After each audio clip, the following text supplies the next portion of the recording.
रात्रि में ठाकुर जी मैया की बूढ़ी मैया जो थी उनके स्वप्न में गए और स्वप्न जाके बोले, मैया तुमने मेरी बड़ी सेवा करी, खूब खूब सेवा करवाई, खूब 56 भोग अरोगे, खूब आनंद से प्रेम पायो, लेकिन अब आपके कछु दिना शेष रह गए। मैया को बता रहे हैं ठाकुर जी, मैया से कह रहे हैं कछु दिना में आप तो चली जाओगी वैकुंठ और फिर मैं अकेला रह जाऊंगा, फिर आपके दूर दूर के रिश्तेदार सब यहाँ पे आके लड़ेंगे झगड़ेंगे कि हम करेंगे सेवा, हम करेंगे सेवा। मैया वहां से अच्छा तो तू मुझे पहले ही कोई और को सौंप जा।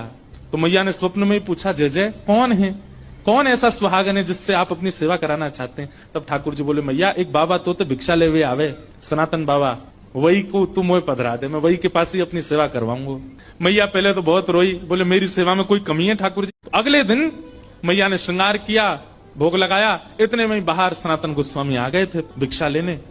तो मैया गई और रोते रोते बोली, बाबा कल रात में स्वप्न में ठाकुर जी आए और आकर के मुझसे कह गए कि मोह तो बाबा दे दो, अब तुम यहीं डटे रही हो, मैं ठाकुर जी को ला रही हूँ, उनको सब श्रृंगार सामग्री सब आपको दे रही हूँ, ठाकुर जी को ले जाओ, आप ही सेवा करो बाबा।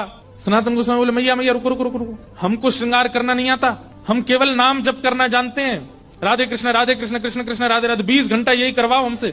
सनातन गोस्वामी बोले, दूसरी बात, सेवा तो सौभाग्य मेरे पास ठाकुर जी आएंगे, पर आपका इतना सुंदर भवन, इतनी बढ़िया व्यवस्था, मैं तो छोटी सी कुटिया में रहता हूँ और जमुना जी में बाढ़ आ जाती है तो मेरी कुटिया तो भय जाती है उसमें, ठाकुर जी को कहां विराजमान। रात में जैसे मैया सोई, स्वप्न में फिर ठाकुर जी कहा बात है मैया? बोले, बाबा के यहाँ ना तो घर अच्छो बनो भयो, ना भोजन की अच्छी व्यवस्था, रसोई घर भी नहीं है, आप तो 8 बार भोग लगाते हो, आपको श्रृंगार करवाना होता है, ये सारी व्यवस्था उनके यहाँ नहीं है, वो तो 4 घंटा ही नियम से बाहर रहते हैं, तभी आपकी सेवा कर सकते हैं। और हो सकता है मैं तो बढ़िया पोशाक पहनाती हूँ, बाबा तो केवल एक कॉपीन पहनाएगा आप, सर्दी पड़ेगी जाड़ो पड़ेगा, मैं तो आपके आगे अंगीठी रखती हूँ कोयला की, बाबा तो आपको कंबल उड़ा के बैठा देगो बस, और बाढ़ आ गई तो ऐसा के पेड़ के नीचे भी रहना पड़े। ठाकुर जी बोले, मुझको सब मंजूर है पर रहूंगा वही के यहाँ। यही तो प्रेम होता है कि भैया वृक्ष के नीचे भी रखेगा तो रहूंगा वही के संग ही।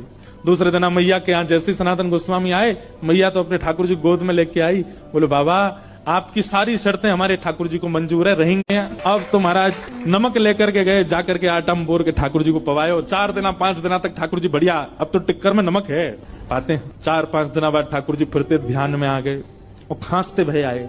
सनातन गोस्वामी बोले, जय जय जाड़ो लग गो, आपको ठंड लग गई है?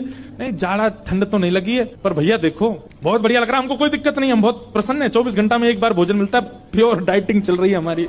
लेकिन भाई आटा जो है ना, ये पेट में जाता है, जगह जगह चिपक जाता है, इसलिए उसमें घी लगाया जाता है ताकि सब जगह से बढ़िया प्रेम से निकल जाए। नेक घी लगा दे करो वहां में रोटी में। ठाकुर जी मेरे पास घी कहां से आया, लेकिन मैं कोई नहीं, भिक्षा में लेके आऊंगा। भिक्षा लेने गए, आटा लेके आए, नमक लेके आए, मैया से मैया नेक्स्ट से तो घी दे दो।